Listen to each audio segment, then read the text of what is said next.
ওনারা কতটা হিন্দু সমর্থক আমি জানি না, আর ওনাদের টাইটেল ব্যানার্জি, চ্যাটার্জি, বন্দ্যোপাধ্যায়, মুখোপাধ্যায় এগুলো লেখেন, কিন্তু আমাদের সনাতনী ঘরে ছোটবেলা থেকেই শিক্ষা দেওয়া হয় মায়ের কিভাবে অঞ্জলি দেওয়া হয়, মায়ের প্রসাদ খেয়ে চরণামৃত খেয়ে সেই হাতটা মাথায় বোলানো হয়।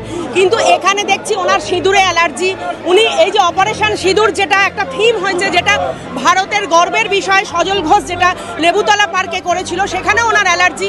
উনি বহুবার সেটাকে বন্ধ করার চেষ্টা করেছেন, কিন্তু শেষ পর্যন্ত উনি বন্ধ করতে পারেননি। রোম যখন ধ্বংস হয়েছিল, রোমের সম্রাট নিরো তখন বসে সেতার বাজাচ্ছিলেন। সেরকমভাবেই পশ্চিমবঙ্গের একদিকে দক্ষিণবঙ্গ, একদিকে উত্তরবঙ্গ যখন নাজেহাল, মানুষ চাকরিহারা রাস্তায় তারা অবস্থান করছে, বসে আছে। বহু মানুষের বাড়িতে তারা পুজোর জামা কাপড়, কেন খাবারটুকু তাদের সন্তানদের মুখে তুলে দিতে পারেনি, সেইখানে দাঁড়িয়ে মাননীয়ার এইরকম বালখিল্যর মতো আচরণ এবং ভুলভাল মন্ত্র উচ্চারণ এবং এই কার্নিভালে অংশগ্রহণ করা আমরা ধিক্কার জানাই।